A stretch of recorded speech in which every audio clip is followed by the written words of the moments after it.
sahabat.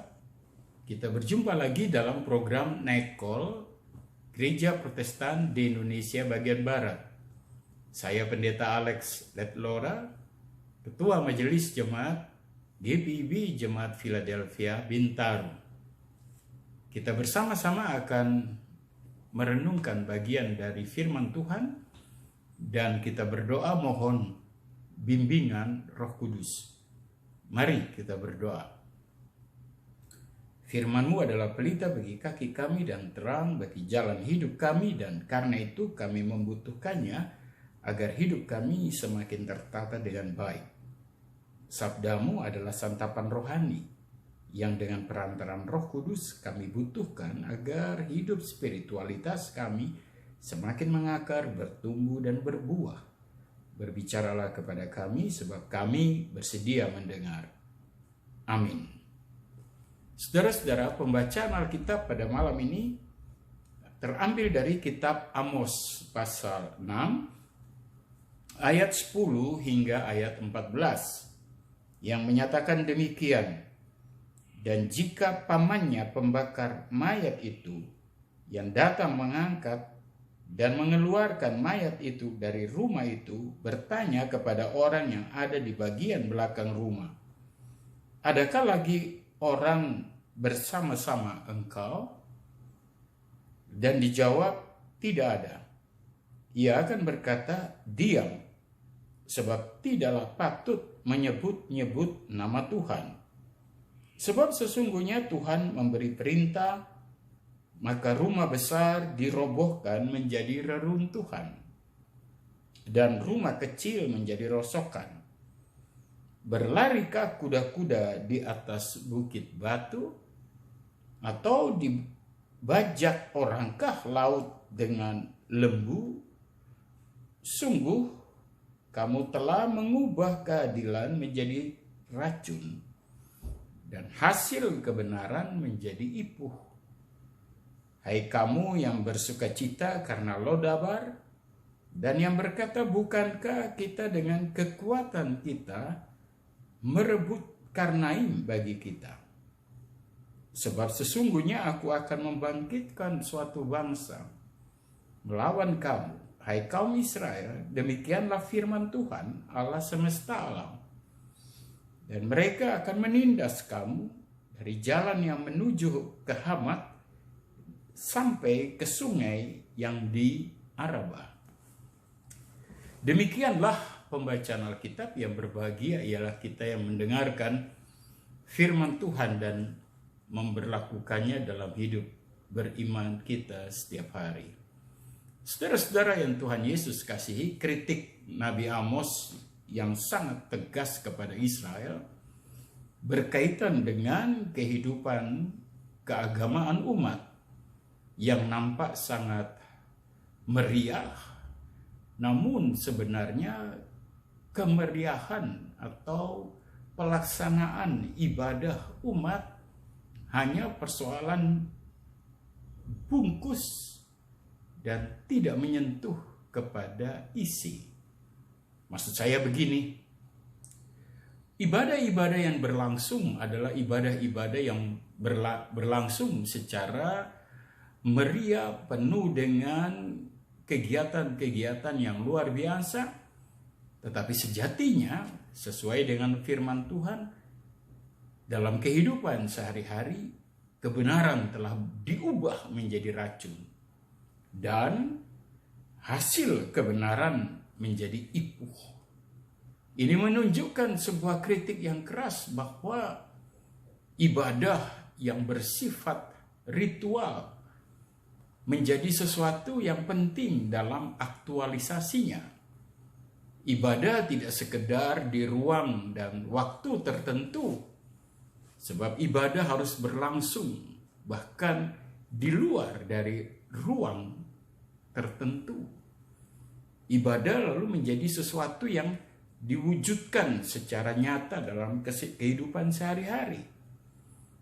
Persoalannya adalah umat Israel sangat bergantung dan merasa percaya diri, dan kehidupan mereka menjadi kehidupan yang diliputi dengan arogansi. Mereka arogan secara keagamaan, nampak saleh, tapi penuh dengan kemunafikan. Mereka juga arogan secara militer karena mampu mengalahkan Lodabar. Dan bangunan yang diwujudkan dalam kehidupan yang seperti itu, pondasinya rapuh. Pondasinya adalah keangkuhan pada diri sendiri dan tidak mementingkan keterlibatan Tuhan. Kalau kita baca bagian ini sungguh mengerikan apa yang Allah rancangkan bagi mereka yang melakukan kejahatan. Ada akibat yang tidak terabaikan. Ada suatu peristiwa yang tidak bisa dibiarkan, tetapi menjadi sebuah akibat dari kehidupan umat yang jauh dari Tuhan. Saudara-saudara yang Tuhan Yesus kasihi, firman Tuhan ini memberi nasihat bagi kita dewasa ini. Pada saat ini ibadah-ibadah kita tidak lagi meriah seperti sebelum terjadi pandemi COVID-19. Ibadah kita pada saat ini mungkin tidak lagi menjadi ibadah yang diwarnai dengan gegap gempita. Ada kerumunan orang yang banyak, ada paduan suara yang memuji Tuhan secara luar biasa. Tapi ibadah yang terjadi pada saat ini sedang mengalami perubahan. Tapi ada satu yang tidak boleh berubah, bahwa ibadah secara aktual dia tidak dipengaruhi oleh COVID-19. Ibadah secara aktual adalah ibadah yang terjadi dalam kehidupan sehari-hari. Karena itu saudara-saudara yang terkasih dalam Tuhan Yesus, bagaimana kita membangun ibadah yang aktual di tengah-tengah COVID-19 dengan kuasa yang merajalela? Tundukkan dirimu di hadapan Tuhan. Kita tidak lagi hadir dalam gegap gempita ibadah ritual. Itu sudah terlewatkan. Tapi kita perlu untuk terus menjaga kualitas ibadah aktual yang dimulai dari tengah-tengah keluarga kita. Sahabat-sahabat yang terkasih dalam Tuhan, hal yang paling mendasar adalah jangan pernah bermain-main dengan kebenaran Tuhan. Apalagi sampai memakai topeng di hadapan Tuhan. Agar supaya kelihatan lebih rohani dengan bahasa-bahasa rohani. Tapi yang hatinya jauh dari Tuhan. Bukankah ini juga yang menjadi kritik Yesus?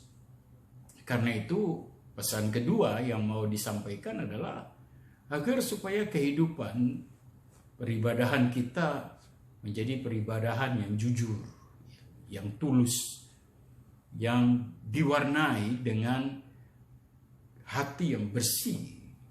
Dengan begitu maka keberadaan kita, kehadiran kita selaku orang percaya tetap bernilai, berintegritas. Kita menjadi orang percaya yang sungguh-sungguh menyatakan, menghadirkan damai sejahtera Tuhan dalam panggilan dan pengutusan kita. Kuasa Roh Kudus senantiasa mengatur dan menuntun kita menjalani hari-hari yang luar biasa ini.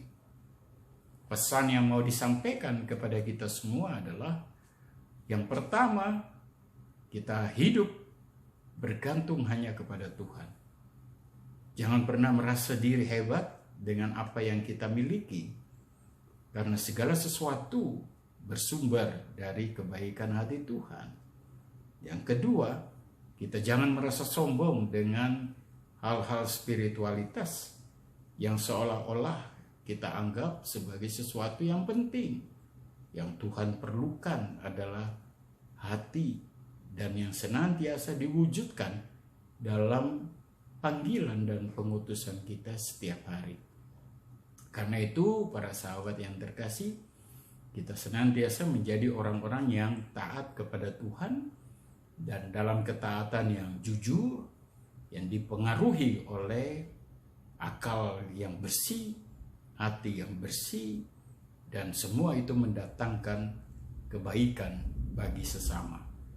Maju terus bersama Tuhan Yesus, dan engkau tahu dalam persekutuanmu dengan Tuhan, jerih payahmu tidak sia-sia. Amin. Demikian saudara-saudara renungan kita pada malam ini. Mari kita bersatu di dalam doa. Bapa di surga, engkau kiranya memberkati kami semua sebagai anak-anak-Mu dalam panggilan dan pengutusan kami. Engkau menyertai gereja Protestan di Indonesia bagian Barat, di kota-kota besar hingga di pelosok-pelosok pos pelayanan. Tuhan menyertai dan memberkati keluarga-keluarga sampai di tempat-tempat terpencil. Engkau menaungi setiap keluarga dalam kehidupan mereka masing-masing. Dan biarlah keluarga besar Gereja Protestan di Indonesia bagian Barat senantiasa hadir dan mawas diri untuk tetap peka, menjaga diri dari segala bentuk keangkuhan. Terima kasih ya Bapa di surga, Engkau menolong kami agar dapat mewujudkan panggilan dan pengutusan kami. Tidak dalam ibadah yang bersifat ritual, tetapi yang senantiasa muncul dalam ibadah yang aktual. Kami mulai dari keluarga kami masing-masing. Terima kasih ya Bapa. Inilah doa kami alaskan hanya di dalam nama Tuhan Yesus Kristus. Amin. Demikian saudara-saudara, kiranya damai sejahtera Tuhan menyertai para sahabat, damai sejahtera Tuhan menaungi para sahabat dan keluarga. Hidup senantiasa di dalam Tuhan dan jalani dengan optimis kehidupan ini.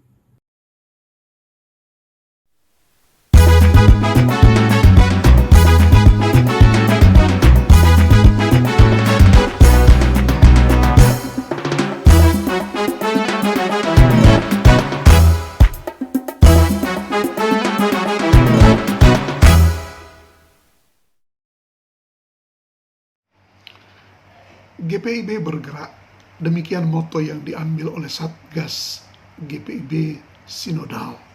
Kami sudah berbuat banyak menanggulangi dampak COVID-19, namun masih banyak juga yang membutuhkan. Karena itu kami menghimbau warga jemaat ataupun simpatisan untuk boleh berpartisipasi dalam penanggulangan dampak COVID-19 ini. Dengan segala sukacita partisipasi saudara-saudara kami sambut. Terima kasih, Tuhan memberkati.